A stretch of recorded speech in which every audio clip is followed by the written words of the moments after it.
कांग्रेस नेता सचिन पायलट जयपुर में खुद मोर्चे पर उतर आए हैं।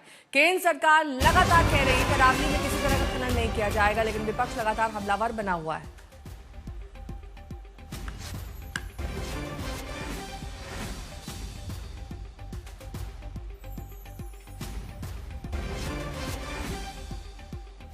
शरद मेरे सहयोगी जुड़ गए हैं तमाम जानकारी के साथ। शरद, अब कांग्रेस ने तो पहले ही विरोध का स्वर बुलंद किया था, उसको अब चेहरा भी मिल गया है सचिन पायलट का। बिल्कुल, यहाँ देख सकते हैं किस तरह से कितनी बड़ी संख्या में यहाँ कांग्रेस के जो कार्यकर्ता हैं वो सड़कों पर उतरे हैं और लगातार यहाँ पर मार्च चल रहा है। इनका सबका कहना है कि अरावली जो है वो उसकी जो परिभाषा 100 मीटर रखी गई है, वो परिभाषा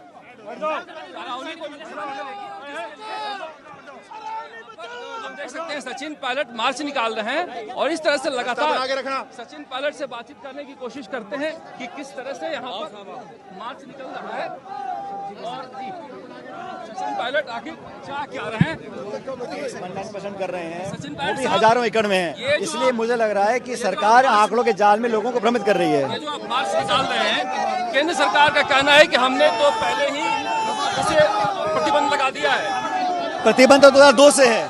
बात प्रतिबंध है कि आप खान माइनिंग पे प्रतिबंध लगा रहे हैं, लेकिन जो इलीगल माइनिंग है उसका क्या होगा? जो अवैध खनन है, और आपने जो 100 मीटर की बात करी है, 1,18,000 पहाड़ 100 मीटर से कम है और मात्र 1048 पहाड़ 100 से ऊपर हैं, तो तमाम पहाड़ सुरक्षित हो जाएंगे। सत्ता में तो आप भी रहे राहुल जी, एक दिन में तो 11 साल से भाजपा की सरकार केंद्र में है। गुजरात, राजस्थान, हरियाणा, दिल्ली, चारों राज्य बीजेपी सरकार। 11 साल में खत्म हो गई।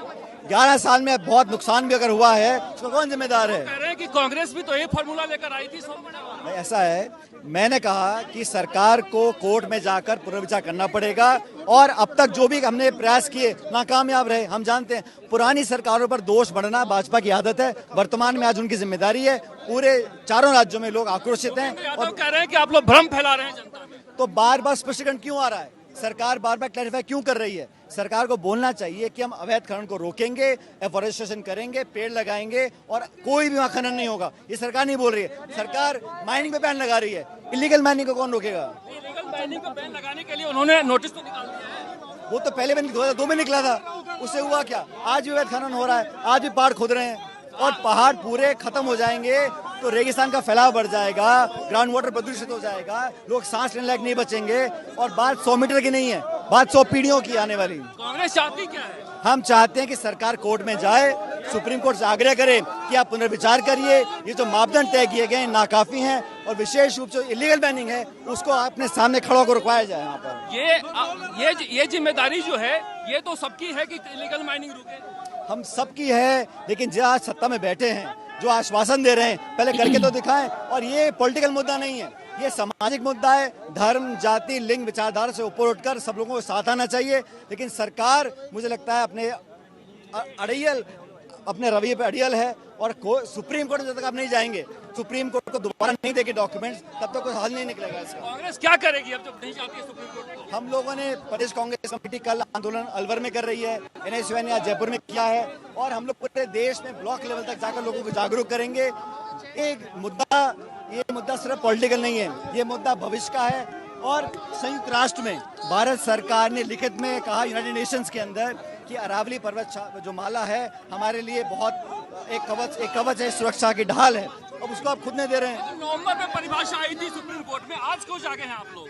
खनन रुका नहीं ना भाई, पिछले दशकों से लगातार खनन हो रहा है, और ये नई परिभाषा से और खनन को आसानी मिलेगी। ये बात है कि 2010 में गहलोत सरकार इसी परिभाषा को लेकर गई थी। अरे तो मैं कह रहा हूँ ना, परिभाषा नाकाफी रही होगी, क्योंकि आज तो काफी पर्वत नंगे हो चुके हैं, पेड़ काटे जा रहे हैं, लगातार खुदाई हो रही है, और इसलिए ना तो सैटेलाइट चाहिए ना सुप्रीम कोर्ट चाहिए। आप खुद आगे देखो जयपुर से किस खुलेआम इलीगल हो रही है। अमेरिका, ऑस्ट्रेलिया ने लोकल लोग ही तो कर रहे हैं ना। जो भी कर रहे हैं, जो वहाँ लेबर कर रही है, उनके लिए पुनर्वास के लिए कुछ वैकल्पिक व्यवस्था होनी चाहिए। लेकिन जो लोग मुनाफा कर रहे हैं सिर्फ इलीगल माइनिंग कर लोगों की जेब भर रहे हैं, और आने वाले समय की जो पीढ़ियां हैं उनको खतरे की तरफ धकेल रहे हैं, उनको भी कार्रवाई करनी चाहिए, उनके ऊपर भी। तो आपको लगता है कि इलीगल माइनिंग पर रोकने से अरावली बच जाएगा? भाई माइनिंग रोकनी पड़ेगी, लेकिन सरकार कहती है हम बैन लगा रहे हैं माइनिंग के ऊपर, जो इलीगल माइनिंग उसका क्या हो रहा है?